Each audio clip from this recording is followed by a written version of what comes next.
নমস্কার বন্ধুরা, আজ আমি পটলের এমন একটা রেসিপি আপনাদের সাথে শেয়ার করব যেটা খাওয়া তো দূরে থাক, দেখা মাত্রই জিভে জল আসবে।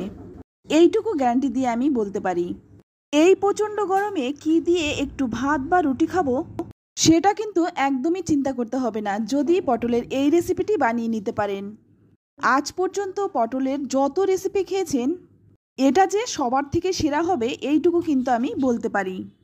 বানানোর পদ্ধতিও একদম সহজ সাধারণ, যে কেউ এটা যখন তখন বানিয়ে নিতে পারবেন। ঘরে থাকা সাধারণ কিছু উপকরণেই তৈরি হয়ে যাবে, আর সময়ও কিন্তু খুব একটা লাগে না। চলুন তাহলে দেখে নেওয়া যাক। প্রথমেই এখানে নিয়েছি পটল, আর গরমের প্রধান সবজি কিন্তু এই পটল। পটলগুলো আগেই ভালো করে ধুয়ে নিয়েছিলাম, তারপর খোসা ছাড়িয়ে আবারও ধুয়ে নিয়েছি। তারপর দুদিক থেকে একটু একটু করে কেটে নিলাম। এভাবে কিন্তু সমস্ত পটলগুলো আমি কেটে নিলাম। অপরদিকে নিয়ে নিলাম একটা শিল পাটা।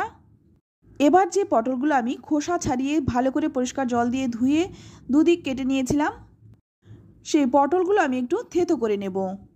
তবে পটলগুলো কিন্তু খুব ভালোভাবে থেতো করতে হবে। পটল যত ভালোভাবে থেতো হবে, রান্নাটাও কিন্তু তত তাড়াতাড়ি হবে আর খেতেও ভালো লাগবে। তো সমস্ত পটল কিন্তু আমি ভালো করে থেতো করে নিচ্ছি। পটলের পরিমাণটা কিন্তু আপনারা যতজন খাবেন সেই বুঝে কমিয়ে বা বাড়িয়ে নিতে পারেন।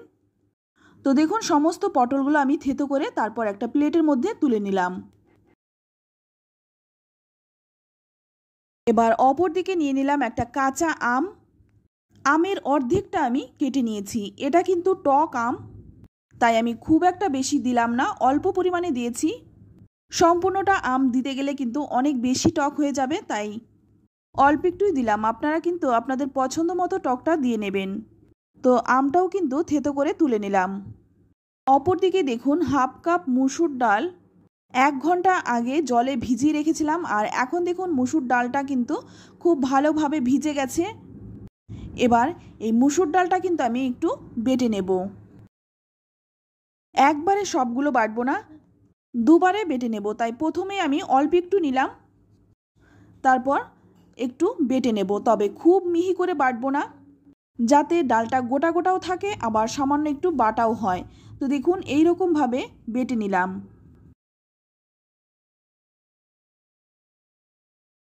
বাদবাকি ডালটাও কিন্তু একই রকমভাবে বেটে নেব।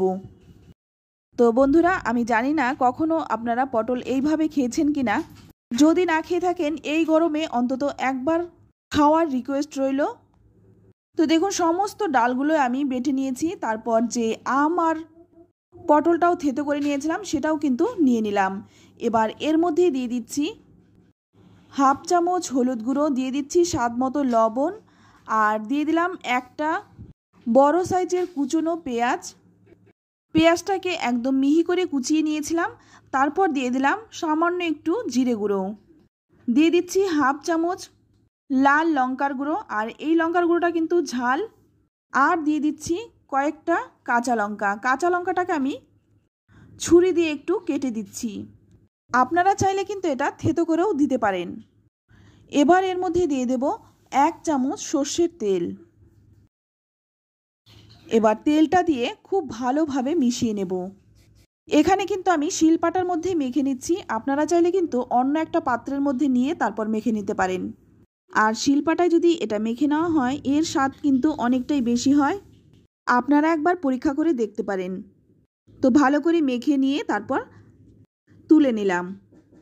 এবার সম্পূর্ণ রান্নাটা করার জন্য কড়াই গরম করে নিয়ে এখানে দিয়ে দিলাম 2 চামচ সর্ষের তেল। ফোড়নেই দিয়ে দিচ্ছি 2টো শুকনো লঙ্কা, আর দিয়ে দিচ্ছি হাফ চামচ গোটা জিরে।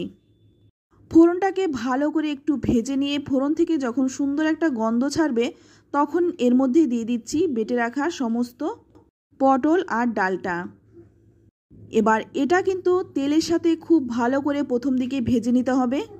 যতক্ষণ এর কাঁচা গন্ধটা না যায় ততক্ষণ কিন্তু গ্যাসের আঁচটা লো টু মিডিয়ামে রেখে অনবরত নাড়াচাড়া করে এটা ভাজতে হবে।